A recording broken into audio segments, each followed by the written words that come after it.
ကျွန်တော်ရဲ့ဖော်နှွေထွေလုံးနဲ့ကျွန်တော်ရဲ့အိမ်လေးရဟိုးဝေးမှာ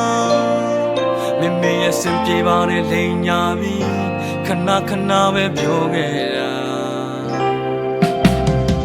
အဝေးရောက်တော့မှသိလိုက်တာ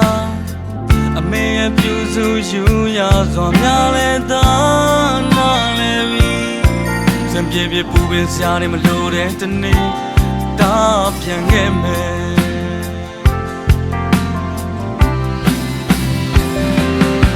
ဝင်ဝင်ငိမ်လူဆုံးငါဆူညံနေတယ်အမေရဲ့ထမင်းဝိုင်းလေးကခုတော့လေကွာ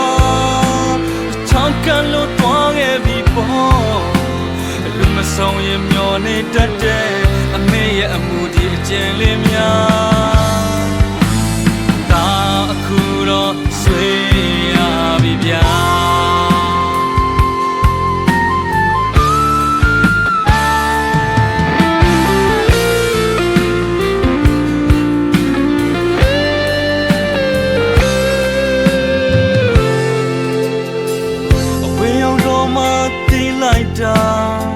အမေရဲ့ပြူစုယူရစွာများလဲသာ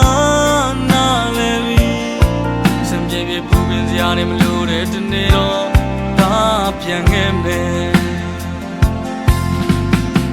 အဝေးရောက်သားများတွေ့တဲ့ဒီပေးချင်တာအချိန်ဆိုတာပြန်ဝဲလို့မရတဲ့ရာအတိတရားများရှိဖို့အမြဲတည်းကထားပါ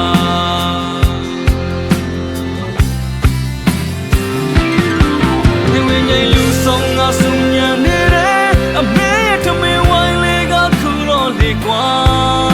အချောင်းကန်လို့တွားခဲ့ပြီပေါ့လူမဆုံးရင်မျောနေတတ်တဲ့အမေရဲ့အမှုဒီအကျဉ်းလေး